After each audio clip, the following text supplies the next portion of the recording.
ST Sridharan YouTube அன்பர்களுக்கு நமஸ்காரம். இன்று நாம் பார்க்க போவது நாடக உலகம், திரும்ப உலகம் இரண்டிலும் குடிகட்டி பறந்தவர். அவர் ட்ராமாவில் ஆக்ட் பண்ணி கிட்டத்தட்ட ஒரு 70 இயர்ஸ் இருக்கும். நான் ட்ராமாலாம் பார்த்துருக்கேன். இனிமேல் யாராலும் அது மாதிரி ஆக்ட் பண்ண முடியாது. கதை, வசனம், டைரக்ஷன் எல்லாம் பண்ணக்கூடியவர். திரையுலகிலும் எம்ஜிஆர், சிவாஜி போன்ற நடிகர்கள், ஜெய்சங்கர், ரவிச்சந்திரன் போன்ற எல்லோருடன் நடித்தவர்.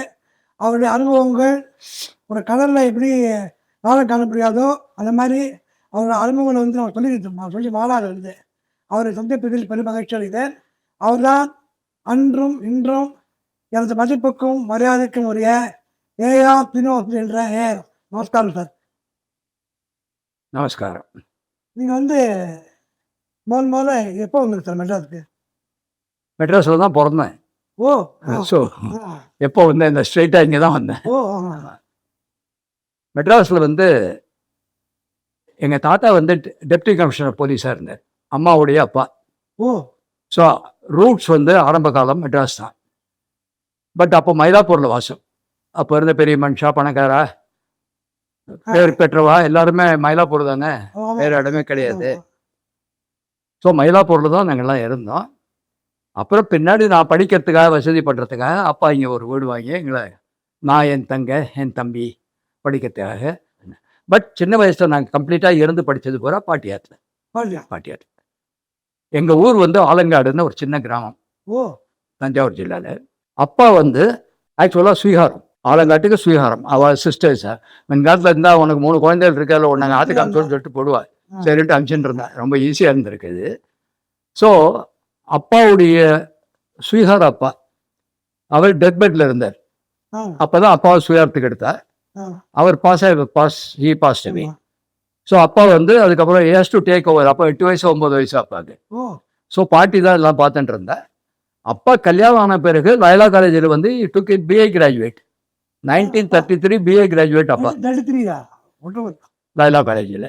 ஸோ அங்கே வந்தோடனே அது ஹெல்ப் டைம், அதாவது அந்த படிப்பு, அங்கே இருந்த ஒரு விவசாயிகளோ நாட்டு நடப்போ எல்லாத்தையும் ஹேண்டில் பண்ணுறதுக்கு இவருடைய படிப்பு ரொம்ப ஹெல்ப்ஃபுல்லாக இருந்தது. அதாவது அந்த காலத்தில் ரொம்ப சிலர் தான் படிச்சிருப்பாங்க தஞ்சாவூர் ஜில்லாவில். பிகாஸ் எல்லாருக்கும் லேண்ட்ஸ் உண்டு. ஸோ அதுதான் மெயின் அவளுக்கு. அதுதான் பார்த்துட்டு இருந்தேன். பட் அப்பா படித்ததுனால கலெக்டர் இருக்கின்ற நேரம் அப்பாவை பார்த்து பேசுவார். ஸோ அந்த மாதிரி கொஞ்சம் இன்ஃப்ளூயன்ஸ் இருந்ததுனால you was able to build up a career. அவருக்கு அதுக்கப்புறம் ஆலங்காடு விட்டு வர பிடிக்கல. அப்போ கலெக்டர். ஆமாம், ஆமாம். So that is the background of our early stages. ஆமாம். ஸோ என்ன பண்ணால், அம்மா நான் படிக்கிறதுக்கு ஆலங்காடுங்கிற சின்ன கிராமம், மொத்தம் 5 வீடு தான். எங்களுக்குன்னு ஒரு சார் இருந்தாருங்க, பெருமைச்சன் அடிச்சுட்டே இருப்பார். பட் அவருடைய டியூஷன் போகாதுன்னு சொல்லி படிக்கிறதுக்காக என்னை கொண்டு பாட்டியாத்தில் விட்டுட்டேன். ஸோ 1941 to 47 பாட்டியாத்தில் தான். வாணிமஹால் இருக்கு இல்லையா, பிரசன்ட் வாணிமஹால், அதுக்கு எதிர்க்க ஒரு ஸ்ட்ரீட்டு குப்புசாமி ஸ்ட்ரீட்னு பேர். அதில் தான் இருந்தேன் நான். அதில் என்ன ஆச்சு, எனக்கு சின்ன வயசுலேயே exposure to this art world. பாட்டியாவும் கார்னர் ஹவுஸு, பக்கத்து வீடு டிகே பட்டம்மாள், பிரபல பாடகி. எழுத்து வீடு பாப்பா வெங்கட்ராமையான்னு ஒரு பியூட்டிஃபுல் வயலின் வித்வான், அவருடைய பிள்ளை தியாகராஜன் வயலின்னு, இன்னொரு பிள்ளை நாகராஜன் கஞ்சிரா, அந்த வீடு. அதுக்கு பக்கத்து வீடு தமிழ்நாட்டு ஆக்கி சவுந்தரராஜங்களுடைய பிள்ளை என் கிளாஸ்மேட்டு சீனிவாசன் பேர் எனக்கு. ஸோ இந்த பக்கம் ஒரு கேப் விட்டாக்க எங்கள் சாம்பசிவம் ஸ்ட்ரீட்டில் குமாரி ருக்மணி, அப்போ ஸ்ரீவள்ளி வந்த புதுசு. ஆமாம், கொஞ்சம் டவுன் த லேன் போனோன்னா டிஎஸ் பாலைய. ஸோ சுற்றி வர நிறைய ஆர்ட் லைஃப். ஸோ இந்த பக்கம் நாகையா, யாரு நாகையா சோமசுந்தரன் ரோட் பக்கத்தில் இருந்தார். நாகையா நான் மீட் பண்ணதில்லை. நான் எனக்கு தெரியாத நிறைய பேர் இருந்திருக்கலாமே. ஆக்சுவலாக சாரகுமார் ஸ்ட்ரீட்டில் தான் நான் இருந்தேன். அதில் ஏர்லியஸ்ட் பர்சன் வீடு வாங்கினது தியாகராஜ பகதூர் தானா. பட் நாங்கள் குடி வரிசை அவர் இல்லை, அவர் நாகேஸ்வரராவ் வாங்கிட்டார். அது தெலுங்கு டாப் ஸ்டார். இன்னும் ரொம்ப வருஷங்கள் அது வாசல்லையே அந்த இது இருந்தது. அன்னபூர்ணா, அவருடைய அன்னபூர்ணா ஸ்டுடியோஸ் தானே அவர் வச்சிருந்தார். ஸோ அன்னபூர்ணா அவர் இருந்தார் அங்கே. எனக்கு வந்து லக்கிலி இந்த பக்கம் டிஆர் ராஜகுமாரி. ஆ இது வந்து நான் மெட்ராஸுக்கு படிக்க வந்தப்புறம் ஆ பாட்டியாத்துலேருந்து சாரங்கபாணி ஸ்ட்ரீட்டுக்கு வந்து ஷிஃப்ட் ஆகிட்டோம். அது எந்த இயர் ஆகிடுது அது வீடு? என்னமா நாகமலை தெரியும். எப்போ இது வீடு இது எந்த இயர்? 1947. அப்புறம் ரொம்ப சீப்பாக இருந்த வீடு தான். சீப்பு தான், அதெல்லாம் சொல்லக்கூடாது இப்போ. ஆ வார் டைம் வேறு. இப்போ வார்த்தை 1942 வேர்ல்டு வார் வந்துடுது. அப்போ வந்து இப்போ கேள்வி கேட்குறால எப்படி நம்ம மேனேஜ் பண்ண போகிறோம்லாம் சொல்ல. ஆமாம் ஆமாம். அப்போ வந்து வெள்ளைக்கார வைஸ்ராய்ஸ் ஆ இங்கே மெட்ராஸ்லாம் வந்து கவர்னர், ஆ சென்ட்ரலில் வைஸ்ராய், இங்கே கவர்னர். ஆர்தர் ஹோப்புன்னு பேர் அவனுக்கு. ஓ அவன் உங்களுக்கு ஹோப் இல்லைன்னு சொல்லிட்டான். எல்லாரும் கிளம்புங்க, இனிமேல் இங்கே தங்கினா எங்களால் உங்களை காப்பாற்ற முடியாது. ஸோ யார் யாருக்கு எந்தெந்த ஊரில் உங்களுக்கு ஹோல்டு இருக்கோ முதல்ல ஊரை காலி பண்ணுங்கன்னா ஊர் ஆக்சுவலாக காலி பண்ணிட்டோம். ஊரே 10-15% பேர் தான் தங்கினான், பாக்கி பேரெல்லாம் ஓடி போயாச்சு. நான் கேள்விப்பட்டது வந்து எஸ்எஸ் வாசன் ஒண்டி போகாமல் இருந்தார் கேள்விப்பட்டேன். வாசன் அப்படியே வச்சிருந்தார். இன்னும் சில பேர் இருந்தார் வாசன் மாதிரியே சில பேர் ஸ்டே பண்ணா. பட் அது வந்து 10-15% தான். ஆ 90 கிட்டத்தட்ட 80% ஓடியே போயிடுச்சு. ஸோ நான் மன்னார்குடியில் போய் ஒரு வருஷம் படித்தேன். ஓ வந்தார். ஆமாம், அப்பா வந்து அங்கே படிச்சுட்டு இருந்தார். ஸோ அங்கே வீடு வச்சுட்டு இருந்தேன். ஸோ சௌரியமாக இருந்தேன், அங்கே போய் படித்தேன் ஒரே ஒரு வருஷம். பட் பாக்கி எல்லாம் ராமகிருஷ்ணா ஸ்கூல் தான். நானும் மெயின் தான் படித்தேன், மெயின் ஸ்கூல். நீர் படித்தா ராமகிருஷ்ணாவுக்கு பெருமை, நான் படித்த என்ன பிரயோஜனம்? அப்புறம் குருகுலத்தில் இருந்து இந்த புது வீடு வாங்கி வச்சனால நாரங்கபாளைய ஸ்ட்ரீட்டில் அதுக்கு உங்கள் காலத்துக்கு எதிராக வந்து பிஆர் மாதிரியா அந்த வீடு? ஆமாம், நாங்கள் போகிற சமயத்துலேயே அவங்களும் வந்துட்டாங்க. அவங்க வீடு கட்டியிருந்தாங்க. கன்னியாகுமரி பவனம்னு பேர் அவங்க வீட்டுக்கு. ஓ பாப்பா. சாரங்கபாணி ஸ்ட்ரீட்டு இங்கே இருக்குது. ஆ அதுக்கு பேரலல் ரோடு ஹபீபுல்லா ரோடு. ஆ ஹபீபுல்லா ரோடு தான் அவங்க வீடு. ஆ பட் இன் பிட்வீன் ஒரு மைதானம் தான். ஆ எனக்கு வந்து இன்னொரு ஆப்பர்ச்சுனிட்டி தெரிஞ்சது எதனாலன்னா, ராஜகுமாருடைய பிரதர் சக்கரவர்த்தின்னு இருந்தார். ஆ அவர் என் கிளாஸ்மேட் ஓ ராமகிருஷ்ணா ஸ்கூலில். ஓ பின்னாடி வீடு மனோகர். அதான். மனோகர் தம்பி சீனிவாசன் என் கிளாஸ்மேட்டு. ஆ ஸோ அந்த exposure to film artist, cultural people வந்து நிறைய இருந்தது. அதுக்காக சொல்கிறேன். நான் அட்டெம்ப்டே பண்ணாத வி நியூ எவரிபடி. ஆப்பர்ச்சுனிட்டி உங்களுக்கு. ராஜகுமாரி எல்லாம் பிகம் வெரி ஒரு ஃபேமிலி மெம்பர் மாதிரி ஆகிட்டாங்க. ஓ டிஆர் ராஜகுமாரி பொறுத்த வரைக்கும் ah she was very attach to my அம்மா. ஆ அதனால் வீட்டுக்கு வந்து உட்காந்து பேச ஆரம்பிச்சிருவாங்க. அவ்வளோ.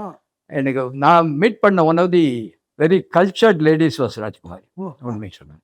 ஐ was very impressed with the way she carries herself. நம்ப மாட்டீங்க, ஊரில் இருக்கிற ரிலேட்டிவ்ஸ் பூரா வீட்டில் தான் தங்கியிருப்பாங்க வீட்டில். அந்த மாதிரி பெரிய வீடு. கரெக்டாக 19 பட் அவங்க படத்துக்கு எப்படி வந்தாங்கன்னு தெரியுமா உனக்கு? அது தெரியுது சொல்லுவோம். அதுவே பெரிய ஆக்சிடென்ட்டு. ஓ சினிமாவுக்கு வரும் பிளான் பண்ணி. நம்ம வீட்டு எழுத்து வீடு வந்து எஸ்பிஎல் தனலட்சுமின்னு பழங்கால ஆர்டிஸ்ட். ஆமாம் கேள்விப்பட்டேன். அவங்க வந்து பியூ சின்னப்பாவெல்லாம் ஹீரோயினாக பண்ணியிருக்காங்க. அவங்கள புக் பண்ணுறதுக்காக நம்ம கே சுப்ரமணியம் இருந்தார் இல்லையா, பத்மா சுப்ரமணியம் ஃபாதர், அவர் படம் எடுக்கிறார். அதுக்கு ஹீரோயின் தண்டுறதுக்காக இவங்க எஸ்பி தனலட்சுமி புக் பண்ணுறதுக்காக வீட்டுக்கு வந்தார். அப்போ தனலட்சுமி வந்து ராஜா சண்டை படங்கள்லாம் ஆக்ட் பண்ணிட்டு இருக்காங்க. ஓ அவர் ரொம்ப ஸ்ட்ரிக்ட் டைரக்டர்னு கேள்விப்பட்டிருக்கேன் நான். ஆ ஸோ அவங்க சொன்னாங்களா 2 படம் 3 படம் பண்ணிட்டு இருக்கேன், டைம் இல்லையே அப்படின்னாரு. இது என்னடா இதை புக் பண்ண வந்து இப்படி ஆகிட்டேன்னு சொல்கிறச்சே. அப்போ வந்து ராஜகுமார் என்னென்னா அவங்களுக்கு டிஸ்டன்ட் ரிலேட்டிவ், ஓ கசின்ஸ் டாட்டர், வீட்டில் தனக்கு ஹெல்ப்புக்காக கொண்டு வந்து வச்சுட்டு இருந்தாங்க. தனலட்சுமி. ஸோ அவர் காஃபி எடுத்துன்னு வந்தார் சுப்பிரமணியத்துக்கு.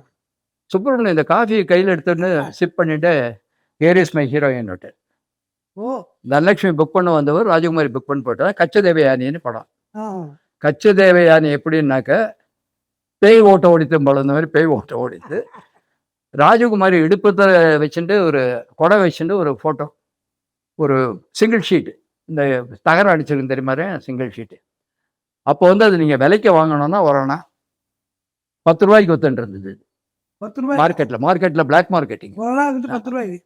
அந்த பாப்புலாரிட்டி இருந்து ராஜகுமாரி. அதாவது ஓல்ட் டைத்தில் அவங்கெல்லாம் இருந்தாங்கன்னு தெரியலன்றது தான் வருத்தம் எனக்கு, வேற ஒன்றும் இல்லை. அந்தந்த காலகட்டத்தை ஒவ்வொருத்தர் பாப்புலர் ஆகிறாங்க, அந்த டேஸ்ட் மாறிகிட்டே தான் இருக்கும் எல்லாருமே. பட் வந்து ஹிஸ்ட்ரி தெரியாதே போயிட்டு இருக்கட்டும். ஏதோ நாம் தான் இப்போ எல்லாம் ப்ரெசன்ட் ஜென்ரேஷன் தான் வி ஆர் டூயிங் த கிரேட்டஸ்ட்னு. அன்றைக்கி ஒன்று ஆச்சரியம். இன்றைக்கி நீங்கள் ஏஐ பார்த்தா ஆச்சரியப்படுற அளவுக்கு நாங்கள் ஆச்சரியப்பட்டுருக்கோம். அந்த மாதிரி சொல்கிறேன். இப்போ ராஜகுமாரி முதல் படம் வந்து கச்சதேவயானி. ஆனால் படம் வந்து ஹரிதாஸ் தான் பண்ணிட்டு வந்தா. ஹரிதாஸ் ரொம்ப லேட்டு. ஆ 10-12 படம் பண்ணிட்டாரு. கச்சதேவயானி என்ன வேஷம் ஒழுங்க? கச்சதேவயானி என்ன பார்த்து ஒழுங்க வேஷம்? ஹீரோயின். ஹீரோயின். ஆமா. ஹீரோ என்ன பார்ட்டுன்னா ஹீரோ வந்து கொத்தமான சீனோ. புத்தூர் சீனுவா? கொத்தமான சீனோ. ஓ! பிரமாதமா போச்சு அந்த படம். ஆ? பிரமாதமா போச்சு. Rajkumar became the first dream girl. அப்பா! அவங்களுக்கு தான் அப்போ பேர் வந்தது. ஓ! அது படத்துல பிகாஸ் ஒரு fascinating picture on the screen. ரொம்ப ப்ளசண்ட்டாக இருப்பாங்க பார்க்கறதுக்கு. பீக் வந்து சந்திரலேகா. இல்லைங்க. இதை பத்தி சொல்லுங்க. ஹரிதாஸ் பத்தி கொஞ்சம். ஆ? ஹரிதாஸ் ஆக்ட் பண்ணானே. ஹரிதாஸ் தான் 3 வருஷம் ஓடித்தேன் ஒரே தியேட்டரில். ஏசி தேட்டர்ல. ஆ? ஏசி தேட்டர்ல. ம் ஹரிதாஸ். ம் அதுக்கப்புறம் அவருக்கு நிறைய படம் வந்தது. ரொம்ப புகழ்பெற்ற படம் சந்திரலேகா. ஆமாம். அப்புறம் சொந்த ப்ரொடக்ஷனில் எக்கச்சக்கமாக பண்ணாங்களே. ஓ! அப்படி. குலை பகாவலி எல்லாம் எம்ஜிஆர் வச்சு பண்ணலாம். பணக்கார குடும்பம், பெரிய இடத்து பெண்ணு, ஆர்ஆர் பிக்சர்ஸ். ஆமா. எல்லாம் ராஜ்குமாரி படம் தானே. RR Pictures. இப்போ டிஆர் ரமண்ணா அவங்களோட பிரதர் தானே. டிஆர் ராமண்ணா, டிஆர் சக்கரவர்த்தி, இவர் சாரதின்னு ஒருத்தர் இருந்தார், இன்னொரு யங்கர் பிரதர், சோமோன்னு இன்னொரு கசன் பிரதர் இருந்தார். எல்லாருமே எனக்கு ஃப்ரெண்டு. பிகாஸ் எழுத்து வீடு. டிஆர் ரமண்ணா பார்க்க முடியும் முதல்ல. ம் இப்போ சின்னவர். அப்போ டிஆர் ரமண்ணா. ம் டிஆர் ரமண்ணா. ம் இப்போ சின்னவர். சின்னவன் இல்லை, அவளுக்கு ஆல்மோஸ்ட் நெக்ஸ்ட் ஆ, ஆ. ராஜ்குமாரிக்கு அடுத்த பிரதர் அவர். அவரும் very handsome man, very handsome man, ஜோராக இருப்பார். ராமண்ணா ராமண்ணாவெல்லாம் ரொம்ப ஃப்ரெண்ட்ஸு பக்கத்து. அதாவது ரொம்ப சகஜமாக பயின்று இருந்த காலத்தில். அது வந்து ஒரு ஏர்ஸ் கிடையாது. ஆ. நாங்கள் பெரிய மனுஷான் தான் கிடையாது. நான் ஆர்டிஸ்ட்டு, உங்களுக்கு ஒன்றும் தெரியாது நான் கிடையாது. அதனால் it was a beautiful atmosphere. இப்போ டிஆர் ராஜகுமாரி வந்து அவ்வளோ ஷாப்பில் போய் கூட இப்போ உட்காந்து வருவா, அம்மாவோட பேசுவோம். அப்போ அன்றைக்கி எப்படி இருந்தாலும் அப்படி தான் இருப்பான். அப்படியே ஆ? அப்படியே அதனால ரொம்ப ஆச்சரியம். But delightful. இப்போ வந்து உங்கள் பக்கத்தில் ராஜகுமாரி இருந்தா. நெக்ஸ்ட்டு திரும்பி டிகா பட்டம்மாள். டிகா பட்டம்மாள் வந்து முதல்ல இது இப்போ எப்படி சினிமா ஃபீல்டுக்குள்ளே வந்தாவோ? பட்டம்மாள் எப்படி சினிமா பிடிந்ததுன்னா, இப்போ கர்நாடக சங்கீதத்தில் கொடிகட்டி பிறந்தேன். ஆ. ஏவிஎம் செட்டியாருக்கு அந்த வாய்ஸ் ரொம்ப பிடிச்சிருந்தது. ஓ! குமாரி கமலா அப்போ வந்து பேபி கமலா, அவள் டான்ஸ் ப்ரோக்ராம் பூரா ஏவிஎம் படங்களில் பட்டமாக பாட ஆரம்பித்தாங்க. ஆ. அண்ட் ஆக்சுவலாக ராமராஜ்யான்னு ஒரு படம் வந்தது ராமராஜா. அந்த காலத்தில் ஹிந்தியில். ஓ! அதை வந்து தமிழில் டப் பண்ணி ஏவிஎம் செட்டியார் விட்டார். அதில் வந்து ராமாயண கதையை பாட்டு ரூபமாக பட்டமாக பாடினாங்க. ஓ! அது வந்து தமிழில் டப் பண்ணது தேவநாராயணன். ஆ. அதனால ஃபேமஸ் அவரா. அதனால் அவங்க வந்து வெரி பாப்புலர். அந்த காலத்தில் எம்எஸ், வசந்தகுமாரி, பட்டம்மா, ஓ! அவங்க அதாவது 3 குயின்ஸ்ன்னு சொல்லலாம். குயின்னு சொல்லலாம். அண்ட் என்சி வசந்த கோகிலம்னு ஒரு சிங்கர். ஆமாம், ஆமாம். ரொம்ப பிரமாதமாக இருக்கும். But she died very early. பழைய இளையது. அவங்க 4 பேர் தான் பாட்டு. டிகா பட்டம்மாளுடைய உங்களுக்கு பரிச்சை உண்டு. பார்த்து போய் பார்த்து. பட்டம்மா ரொம்ப சகஜமாக பண்ணுவாங்க. அப்படியா? அதாவது அதெல்லாம் கிடையாது. திட்டுறதுனா திட்டுவாங்க. ஆ. இப்போ நம்ம நித்யஸ்ரீ இருக்காங்களே, நித்யஸ்ரீயோட அப்பா வந்து அப்போ சின்ன பையன் சிவகுமார். சிவகுமார். அவனை கண்டிச்சு வை அப்படின்னு என்கிட்ட சொல்லிட்டு போடுவாங்க. அந்த மாதிரி அந்த அளவுக்கு ஃப்ரெண்ட்ஸு. Very friendly. அவ்வளோ சௌகரியமாக பழகுவா. பட் அது அப்போ அவங்களுக்கெல்லாம் கிளாமரே கிடையாதுங்க. ஆ. ஆ. வாஷர்மேன் வந்திருப்பான், அவனுக்கு துணி போட்டுட்டே பேசிட்டு இருப்பாங்க உட்காந்து என்கிட்ட. நான் போய் மேக்கப் போட்டுன்னு வரேன்னு சொன்னது கிடையாது. அப்பா. ஸோ அதனால் தேவர் ஆல் ஜெயின்ட்ஸ், அதுக்கு சொல்கிறேன். ஒரு இதாக பழகுவா. அன்போடு அன்பு. அண்ட் இண்டிபெண்டன்ஸுக்கு ஃபஸ்ட்டு சாங் பாடினது பட்டமா தானே. ஒரு மாதிரி. ஆமாம், ஆமாம். அந்த இதில் பிரெண்டில். பட்டமா was a great person, absolutely great person. அப்புறம் இந்த பக்கம் வந்தால் மனோவர். பின்னாடி விட மனோகர். அது மனோகர் வந்து பிகாஸ் ஆஃப் பிரதர் வந்து என் கிளாஸ்மேட் சொன்னேனே, பேர் சார். சீனிவாசன். ஓ! கிளாஸ் அவன் பேர் சீனிவாசன் பேர். அவனை பௌதூர்னு கூப்பிடுவா, பெட் நேமு. ஆ. ராமகிருஷ்ணாவில் என் கிளாஸ்மேட். இன்னும் அந்த ஃபோட்டோ இருக்குது என்கிட்ட. 4th வாரத்தில் நாங்கள் 2 பேரும் நிற்கிறோம் இத்தனோண்டுக்கு. அன்ஃபார்ச்சுனேட்லி போட் ஆக்சிடெண்ட்டில் இறந்து போயிட்டார் கேரளாவில், பெரிய டிஸ்ட்ரிபியூட்டராக. ஸோ அப்போ வந்து மனோகர் வீட்டுக்கு வந்து போகிறதுன்றது, மனோகர் வந்து அப்போ தான் ராஜாம்பாளையம் என்டர் பண்ணுறேன். ஓ! முதல் ஷோ முதல் டிக்கெட்டே எனக்கும் அவர் தம்பிக்கும் வாங்கி கொடுத்து போய் பார்த்துட்டு வான்னு சொன்னார். பார்த்துட்டு நான் மொட்டை மாடிலேயே நின்றுட்டுருப்பேன். அங்கே வரிசையே காமிக்கலாம், இப்படியா இப்படியான்னு அப்படின்னு. ஸோ அந்த மாதிரி. பட் அப்போ என்ன ஆச்சு, ஒரு இன்ட்ரெஸ்டிங் இன்சிடென்ட் அதில் என்னென்னா, தாய் உள்ளம்னு ஒரு படம் எடுத்துகிட்டு இருந்தாங்க. ஈஸ்ட்லேருந்து ஒரு இங்கிலீஷ் நாவல் அது. அதில் என்னென்னா, ஜெமினி கணேஷை ஹீரோவை போட்டு அந்த படம் பண்ணோம். நாராயணன் கம்பெனின்னு இருந்தது, கணவனை கண்கண்ட தெய்வம் நடத்தல அந்த குரூப். அவங்க ஜெமினி கணேஷை அப்ரோச் பண்ணுறா டிசைட் பண்ணிட்டாங்க. பண்ணிவிட்டு மாதுரி தேவி, ராஜம்மா, எம்பி ராஜம்மா, அவங்க 2 பேரும் ஹீரோயின்ஸு. பட் ஜெமினி கணேஷ் அப்போ வந்து கேஸ்டிங் அப்பார்ட்மெண்ட்டில் இருக்கார் எங்கள் ஜெமினியில். அப்போது சின்ன சின்ன வேஷங்கள், சக்கரதாரில் கிருஷ்ணா வருவார், மிஸ்மாலில் அசிஸ்டன்ட் டைரக்டராக வருவார், சும்மா அப்படி தலைகாய்ப்பார். But employed by Gemini. But ராசன் ஐ பிலீவ் அடுத்த படம் 3 பிள்ளைகள்னு ஒன்று பண்ணேன். அதில் வந்து 2வது பிள்ளையோ 3வது பிள்ளையோ ரொம்ப இன்ட்ரெஸ்டிங் கேரக்டர். ரொம்ப நாள் கேட்டுருக்கார், கணேஷ் கேட்டுருக்கார் எனக்கு சான்ஸ் கொடுங்கன்னு. ராவன் சொன்னாரா அடுத்த படத்தில் பண்ணிடுவாங்க. ஃபார் சம் ரீசன் அது மிஸ் ஆகிடுது.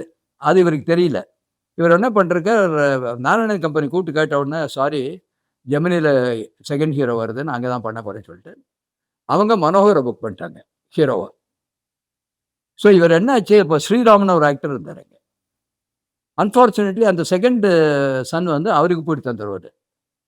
ஸோ கணேஷ் அங்கே ஓடினார் திரும்பி, நான் இப்போ ஃப்ரீயாக இருக்கேன்னு. ஐயோ நேற்றுக்கு தான் மனோகரை புக் பண்ணிட்டேன், என்ன பண்ணுறேன்னு தெரியலன்னு சொன்னோடனே அதில் ஒரு வில்லன் ரோல் இருந்தது. ஸோ அதை பண்ணிடுறார். That so I missed his first hero's role by accident I missed it. அதுக்கப்புறம் கணேஷ் எவ்வளோ பிரமாதமாக வந்தார்னு எல்லாருக்குமே தெரியும். தாயுள்ள அவர் தான் இவர் மனோகர் ஃபஸ்ட் படம் தாயுள்ளமா? மனோகர் ஃபர்ஸ்ட் படம் ராஜாம்பாள். ராஜாம்பாள் அது என்ன சார், அது ஸ்டோரியாக வந்தாது. மனோகர் பெருசுமாக நாவலா? மனோகர் பெருசுமாக நாவல் தானே ராஜாம்பாள். அது இந்த ஜேபி ரங்கராஜா ஒருத்தர் இருந்தார். ஜேபி ரங்கராஜாமா.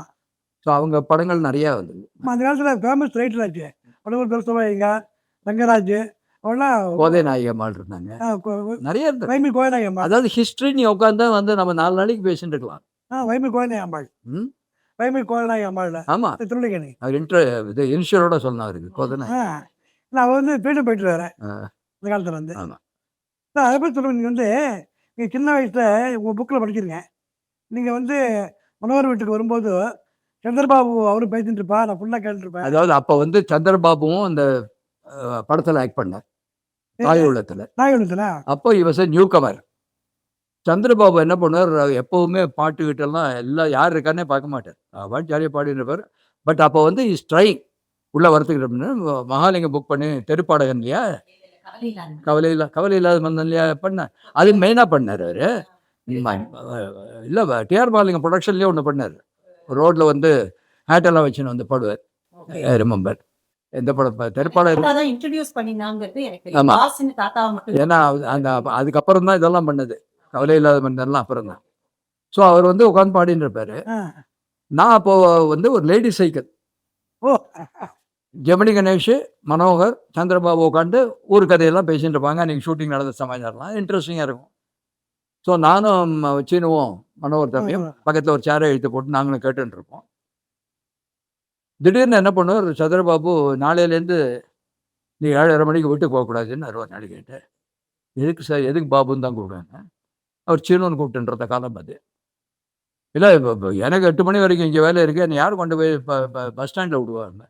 அதாவது பஸ் ஸ்டாண்டு அப்போ இருந்தது வந்து Bagil Jamat street, which is near to Vani Mahal.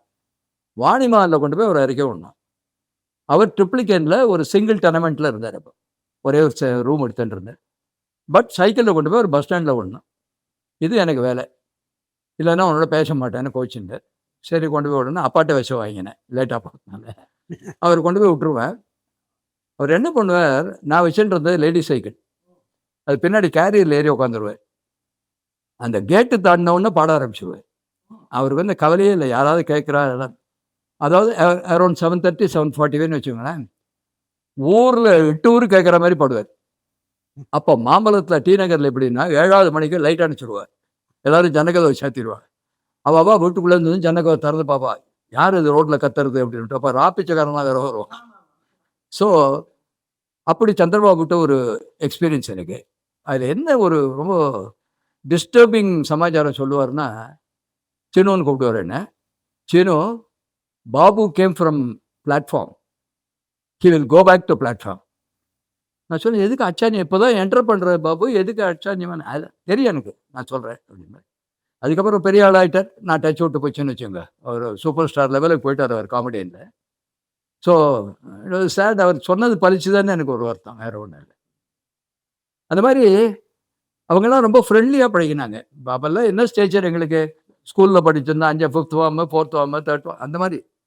So பதிலுக்கு என்ன, இவனால் என்ன யூஸு, இவனோட லெவலுக்கு நம்ம பேசலாமா, அதெல்லாம் கிடையாது. தேவர் ஆல் குவைட் ஃப்ரெண்ட்லி. நான் பழகினவங்களை மட்டும், எல்லாரை பற்றியும் நான் சொல்ல முடியாது. எனக்கு தெரிஞ்ச வரைக்கும் பார்த்தீங்கன்னா எவ்ரிபடி வாஸ் பிளஸ்ட். கட்டும் சாரல் கட்டும் தல தல்ல கையிலே கட்டும் சாரல் கட்டும்